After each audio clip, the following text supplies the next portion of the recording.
ಈ ಸೊಪ್ಪೆಲ್ಲ ತೆಗೆದು ಇಲ್ಲಿ ಕಟ್ ಮಾಡಿ ಹಾಕೊಂಡಿದ್ದೀನಿ. ಏನ್ ಸೊಪ್ಪು ಅದು? ಇದು ಗ್ರೀಸಿಡೆ ಕಡ್ಡಿನೇ ಹಾಕೊಂಡಿದ್ದೀನಿ. ಗ್ರೀಸಿಡೆ ಕಡ್ಡಿ, ಹಚ್ಚೆ ಕಡ್ಡಿ ಎಲ್ಲ ತರ ಸೊಪ್ಪು ಹಾಕೊಂಡಿದ್ದೀನಿ ಅಲ್ಲಿ. ಇದು ಇದಾದ್ಮೇಲೆ ಒಂದೊಂದು ಕಡ್ಡಿ ಎತ್ತಾಕ್ಬಿಟ್ಟು ಹಿಂಗೆ ಮಾಡ್ಬಿಟ್ಟು ಇಲ್ಲ ಒಂದೊಂದು ಬೇಯಿಸ್ತಾರೆ ಎಲ್ಲ ಹಿಂಗ್ ಓದ್ಬಿಟ್ರೆ ಹಿಂಗ್ ಕಡ್ಡಿ ಕಡ್ಡಿ ಎಲ್ಲ ಬೀಳುತ್ತೆ. ಕಡ್ಡಿ ಎತ್ತಾಕ್ಬಿಟ್ಟು ಅದೇ ನಿನ್ ಬಾಯಲ್ಲಿ ಹೇಳ್ದೆ ಗೊತ್ತಾಗೋದು. ಕಡ್ಡಿ ಎತ್ತಾಕ್ಬಿಟ್ಟು ಇಲ್ಲ ಒಂದ್ ಕಿತ್ತಿ ಅದ್ರ ಬಿಟ್ಟು ಮಣ್ಣಿಗೆ ಹಾಕಿ ಅದಾದ ಒಂದ್ 8 ದಿನ ಮೇಲೆ ಬೀಜ ಒಂದ್ ಕಡೆ ಹಾಕೊಂಡ್ರೆ ಅದು ಕಡ್ಡಿ ಒಳಗಡೆ ಹಾಕ್ಬಿಡ್ತೀವಿ. ಇಲ್ಲಿ ಜಲ್ದಿ ಕೊಳೆಯಲ್ಲ, ಒಳಗಡೆ ಹಾಕ್ಬಿಟ್ರೆ ಇದೆಲ್ಲ ಸೇರ್ಕೊಳ್ತೀವಿ. ಎಲ್ಲ ಸೇರ್ಕತ್ತೆ ಅಲ್ಲಿ ಎಲ್ಲ ಹಿಂಗ್ ಸುಮ್ಮನೆ ಅಂದ್ಬಿಟ್ಟು ಸಾಕು. ಯಾಕೆ ನರಳಲ್ಲೇ ಯಾಕೆ ಹಿಂಗ್ ಹಾಕಿದೀವಿ? ನರಳಲ್ಲಿ ಹಾಕಿದ್ರೇನು ಹೊರಗಡೆ ಹಾಕಿದೇನು ಸರ್? ಇದು ಆಗಾಗ ಬಿಸಿಲು ಬರ್ಬಾರ್ದಾಗ ಸಣ್ಣ ಪದಾರ್ಥ ಇದಾವೆ. ನರಳಿಗೆ ಹಾಕಿದ್ರೆ ಏನಂದ್ರೆ ಗೊಬ್ಬರದ ಆವಿ ಎಲ್ಲ ಮೇಲೆ ಹೋಗ್ಬಿಟ್ರೆ ತೇವಾಂಶ ಹೋಗ್ಬಿಡ್ತದೆ. ಹೌದು ಅಲ್ವಾ? ಅದಕ್ಕೆ ಸ್ವಲ್ಪ ದಿನ ಬಿಟ್ಕೊಂಡಿದ್ದು ಆಮೇಲೆ ಹಾಕೋದು. ಇದೆಲ್ಲ ಮೂಲಂಗಿ, ಇದು ಸೊಪ್ಪು, ದಂಟಿನ ಸೊಪ್ಪಲ್ಲಿ ಈ ತರ ನೋಡಿ. ಆದ್ಮೇಲೆ ಈಗ ಸಿಂಧೋಳಿ ತೋಟದಲ್ಲಿ ಈಗ ಅವರೇ ಒಂದು ಪ್ಲಾನ್ ಮಾಡ್ಕೊಂಡಿದ್ದಾರೆ. ನೀವು ಇದನ್ನ ನೋಡಿ ಮಾಡ್ಕೊಳ್ಬಹುದು. ಇದು ಕಂಬ ಎಷ್ಟು ಅಡಿ ಇದೆ ರಂಗಣ್ಣ? ಇದು 18 ಅಡಿ ಇದೆ. ಯಾವ್ದು? ಇಲ್ಲಿಂದ ಇಲ್ಲಿಗ ಅಗಲ 18 ಅಡಿ. ಅಗಲ 18 ಅಡಿ. 18 ಅಡಿ ಮಧ್ಯ ಗ್ಯಾಪ್ ಕೊಡ್ತಾರೆ. 6 ಅಡಿಗೆ ಇದೆ. 6 ಅಡಿ 2 ಅಡಿ ಹೋದ್ರೆ ಎಲ್ಲಿ ಲೆಕ್ಕ? ಆ ಕಡೆ ಒಂದು ಕಂಬಗಳು ಒಂದೊಂದು ಕಳ್ಕೊಂಡವೆ. ಒಂದಡಿ ಆ ಕಡೆ ಹೋಯ್ತು, 1 ಅಡಿ ಈ ಕಡೆ ಹೋಯ್ತು. 2 ಇಲ್ಲಿ ಹೋದ್ರೆ 18 ಅಡಿ. 4 ಅಡಿ ಹೋದ್ರೆ ಇನ್ನು ಎಷ್ಟು ಉಳಿತು? ಇನ್ನು 6 ಅಡಿಗೆ ಇದೆ. 6 ಅಡಿ 6 ಅಡಿ ಇವು 6 ಅಡಿ ಇದೆ. 6 ಅಡಿ 7 ಅಡಿ ಬರ್ತದೆ.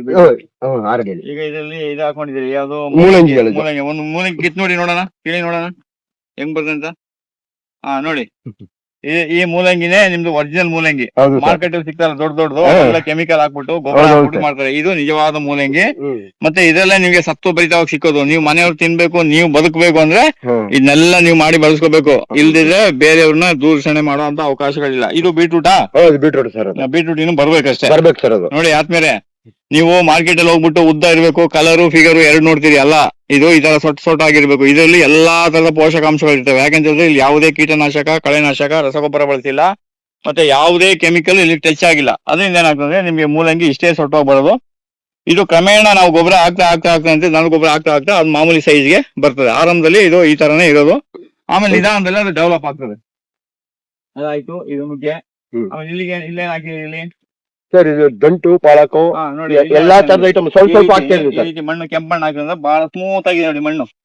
ನೋಡಿ ಎಷ್ಟು ಸ್ಮೂತ್ ಆಗಿದೆ ನೋಡಿ. ಈ ತರ ಆಲ್ರೆಡಿ ಒಂದ್ಸತಿ ಅದು ಹಾಕಿ ಈ ತರ ಮಣ್ಣು ಸ್ಮೂತ್ ಆಗಿದೆ. ಸಣ್ಣದಾಗಿ ಮಾಡ್ಕೊಂಡ್ರೆ, ಹೌದು ಸರ್, ಅದರಲ್ಲೂ ಮಹಿಳೆಯರು ಮನೆಯಲ್ಲಿ ಈ ತರ ಮಾಡ್ಕೊಂಡ್ರೆ ಒಂದು ಗಾರ್ಡನ್ ಅಲ್ಲಿ ನಿಮ್ಮ ಕೈ ತೋಟದಲ್ಲಿ ಕೆಲಸ ಮಾಡಿದ್ರೆ 600 ರಿಂದ 700 ಕ್ಯಾಲರಿ ಬರ್ನ್ ಆಗ್ತದೆ. ಅದಕ್ಕೆ ಎಲ್ಲರೂ ಈ ತರ ಸಣ್ಣ ತೋಟ ಮಾಡ್ಕೊಳ್ಳಿ. ಮಣ್ಣು ನೋಡಿ ಬಹಳ ಚೆನ್ನಾಗಿ ವ್ಯವಸ್ಥಿತವಾಗಿ ಮಾಡ್ಕೊಂಡಿದ್ದಾರೆ.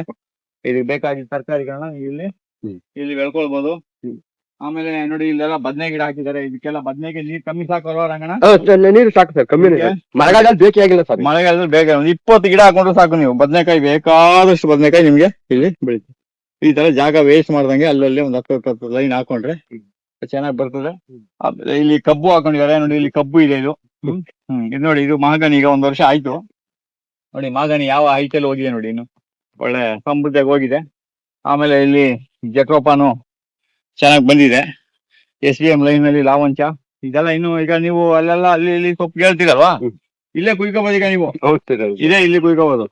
ನೋಡಿ ನಾನು ಬೆಳಿಗ್ಗೆ ನಿಮ್ಗೊಂದು ತೋರಿಸ್ದೆ, ಯಾವ್ದು ಅದೇನು ಅಂತ, ಶಂಖಪುಷ್ಪ. ನೋಡಿ ಈ ಶಂಖಪುಷ್ಪ ಬೇರೆ ಗೊತ್ತಾಯ್ತಾ? ಇದು ಬರೀ 2 ಎಲೆ 1 ಎಲೆ ಬರ್ತದೆ. ಬೆಳಿಗ್ಗೆ ತೋರಿಸಿ ಸ್ಪೆಷಲ್ ಶಂಖಪುಷ್ಪ ಅದು. ಅದರಲ್ಲಿ ಗೊತ್ತಾಗ್ಬೋದು. ಇನ್ನೇನಿಲ್ಲ ರಂಗಣ್ಣ, ಇವಾಗ ಕಟ್ ಮಾಡ್ಕೊಂಡು ನೀವು ಇಲ್ಲಿ ಸ್ಟಾಕ್ ಇಟ್ಕೋಬಹುದು. ಇವಾಗ ನೋಡಿ ಇದು ಶಂಖಪುಷ್ಪ. ಇದೇನಿಲ್ಲ, ಇದನ್ನ ಹಂಗೆ ಜ್ಯೂಸ್ ಮಾಡಿ ಕುಡಿಬಹುದು. ಹಾಗೇನೆ ಇದನ್ನ ತಿನ್ಬಹುದು. ಇದು ಎಲೆ, ಇದು ದಳಗಳು ಕಮ್ಮಿ ತಿನ್ಬಹುದು. ಈಗ ನುಗ್ಗೆ ಎಲ್ಲಾ ಟೈಮಲ್ಲಿ ನುಗ್ಗೆ ಸಿಗ್ತದೆ ನೋಡಿ. ಇದೆಲ್ಲ ಬೀಜ ತೆಗೆದು ಇಟ್ಕೊಳ್ಳಿ, ಒಣಗಿಸಿ ಇಟ್ಕೊಳ್ಳಿ. ಬೀಜ ಬರ್ತದೆ. ಇದು ಬೀಜ ನೀರು ಶುದ್ಧ ಆಗ್ತದೆ. ಆಮೇಲೆ ಇದು ಬೀಜ ಒಳ್ಳೆ ರೇಟ್ ಇದೆ ಇವಾಗ ಬೀಜಕ್ಕೆ. ಈ ಬೀಜ ತಗೋಬಹುದು. ನುಗ್ಗೆಕಾಯಿನಷ್ಟೇ ಬರ್ತದೆ. ಈಗ ಇದೆಲ್ಲ ಮಧ್ಯ ಸೆಂಟ್ರಲ್ ಕ್ಲೀನ್ ಆಯ್ತಲ್ವಾ? ಈಗ ಇದೆಲ್ಲ ಈಗ ದೊಡ್ಡ ಗಿಡ ಬಿಟ್ಬಿಟ್ಟು ಬಾಕಿ ಎಲ್ಲ ಬರ್ಲ್ ಕಟ್ ಮಾಡ್ಬೇಕಲ್ಲ ಇದನ್ನ. ಈಗ ಈ ಗಿಡ ಬಿಟ್ಬಿಟ್ಟು ಇದನ್ನ ಬರ್ಲ್ ಕಟ್ ಮಾಡ್ಬೇಕಿಲ್ಲ. ಕಟ್ ಮಾಡಿ ಇಲ್ಲಿ ಮಧ್ಯದಲ್ಲಿ ಇಲ್ಲೇ ಹಾಕ್ಬಿಡಿ. ಆಮೇಲೆ ಇದನ್ನ ಕಟ್ ಮಾಡಕ್ ನಾವು ಬರ್ತೀವಿ, ಹೇಳ್ತೀವಿ.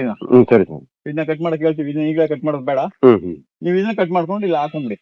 ಆಮೇಲೆ ಇದನ್ನ ನಾನು ಹೇಳ್ಕೊಡ್ತೀನಿ ಹೆಂಗೆ ಇದು ಕಟ್ ಮಾಡೋದು ಅಂದ್ಬಿಟ್ಟು. ಸರಿ, ಒಳ್ಳೆ ಗ್ಲೀಸಿಡೆ ಇದೆಲ್ಲ ನೋಡಿ. ನುಗ್ಗೆಗಳೆಲ್ಲ ಅಷ್ಟೇ ನೀವು ಇದು ವೇಸ್ಟ್ ಎಲ್ಲ ಇದು ನಾವೇನ್ ಮಾಡ್ತೀವಿ ನಾವು ಮಾರಿದ್ರೆ 5 ರೂಪಾಯಿ ಕಾಯಿಗೆ. ಒಣಗಿಸಿ ಬೀಜ ಮಾಡ್ಕೊಂಡ್ರೆ ಬೀಜಕ್ಕೂ ರೇಟ್ ಇದೆ. ಮತ್ತೆ ಅದು ಗಿಡ ಮಾಡ್ಕೊಂಡು ಒಂದ್ ಗಿಡ 60 ರೂಪಾಯಿ, ಒಂದ್ ಗಿಡ 50 ರೂಪಾಯಿ, 40 ರೂಪಾಯಿ ಹೋಗ್ತದೆ ನೋಡಿ ತರ ಬೀಜ. ನೋಡಿ ಈ ಬೀಜ ಲಿಂಕ್ ಮಾಡಿ ಇಡಿ. ಯಾರು ಹೇಳಿ ನಾನು ತರಿಸ್ತೀನಿ. ನೋಡಿ ಬೀಜ ಹೊಡಿಬೇಡಿ, ಈಗ ತೋರ್ಸಿಕ ಎಷ್ಟೇ ನೋಡಿ ಎಷ್ಟು ಒಳ್ಳೆ ಬೀಜ ಬಂದಿದೆ ನೋಡಿ, ಎಷ್ಟು ಒಳ್ಳೆ ಬೀಜ. ಒಳ್ಳೆ ಬೀಜ ಇವೆಲ್ಲ ನಾಟಿ ಬೀಜಗಳು. ಇವೆಲ್ಲ ಇವತ್ತು ನಾವು ಸಂರಕ್ಷಣೆ ಮಾಡಿ ಇಟ್ಕೊಳ್ಬೇಕು. ಚೆನ್ನಾಗಿ ಬಂದಿದೆ. ಈ ಸೈಡ್ ಅಲ್ಲಿ ಇದೆಲ್ಲ ಇವಾಗ ಕುಯ್ಕೋಬಹುದು ರಂಗಣ್ಣ. ಯಾವ್ದು ಸರ್? ಇದೆಲ್ಲ ಕುಯ್ಕೊಂಡ್ರೆ ನಿಮ್ಗೆ ಒಳ್ಳೆ ಹುಲ್ಲು. ಇವಾಗ ಈಗ ಬಡ್ಡೆ ಕುಯ್ಕೊಳ್ಳೋದಿನ ಕೂಡ್ಲಲ್ಲಿ ಎಲ್ಲ ಕುಯ್ದಾಕ್ಬಿಟ್ಟಿದಿನ. ಕುಯ್ದಾಕ್ಬಿಟ್ಟು ಅಲ್ಲಿ ತಂದು ಕೊಟ್ಟಿದೀವಿ ಅಲ್ಲಿ ಕಂತೆ. ಅದೇ ನಾವು ಹಂಗೆ ಮಾಡ್ಕೊಂಡಿರೋದು. ಈಗ ಇದನ್ನ ಅಷ್ಟೇ, ಈಗ ನುಗ್ಗೆನೆಲ್ಲ ಕಾಯಿನೆಲ್ಲ ಬಲ್ತಿದ್ನೆಲ್ಲ ಕಿತ್ಕೊಂಡು ಒಣಗಿಸಿದ್ನ. ಆಮೇಲೆ ಬೇಕಾದ್ರೆ ನಾನು ಬಂದು ಬೀಜ ತಗೊಂಡು ಹೋಗ್ತೀನಿ. ಈ ಬೀಜನೆಲ್ಲ ಒಣಗಿನೆಲ್ಲ ಕಲೆಕ್ಟ್ ಮಾಡಿ ಇಡಿ. ಆಮೇಲೆ ಇದನ್ನ ತೊಪ್ಪೆ ಕಟ್ ಮಾಡ್ಬಿಟ್ಟು ಆಮೇಲೆ ತೊಪ್ಪೆ ಅಣ್ಸೋಣ ಇದಕ್ಕೆ. ಆಮೇಲೆ ಇದು ಅಷ್ಟೇ, ಈ ಗಿಡ ಬಿಟ್ಬಿಟ್ಟು ಇದನ್ನ ಹೊಡೆದ್ಬಿಡಿ, ಕಟ್ ಮಾಡಿ ಹೊಡೆದು ನೆಲದಲ್ಲಿ ಮಲಗಿಸಿ. ಜನ ಕರ್ಕೊಂಡು ಮಾಡಿ. ಇದು ನೋಡಿ, ತಿಂದು ಕಟ್ಟಿದ ಮೇಲೆ ತೆಂಗಿನ ಗಿಡ ಎಲ್ಲ ಬಚಾವಾಯ್ತು. ಇದೆಲ್ಲ ಅಷ್ಟೇ, ಇದೆಲ್ಲ ನೀವು ಈಗ ಬಲ್ತಿರೋ ಗೆಡ್ಡಿನ ಕ್ಲೀನ್ ಆಗಿ ಇದನ್ನ ಕಟ್ ಮಾಡ್ಕೊಂಡು ಹಾಕೋಬಹುದು.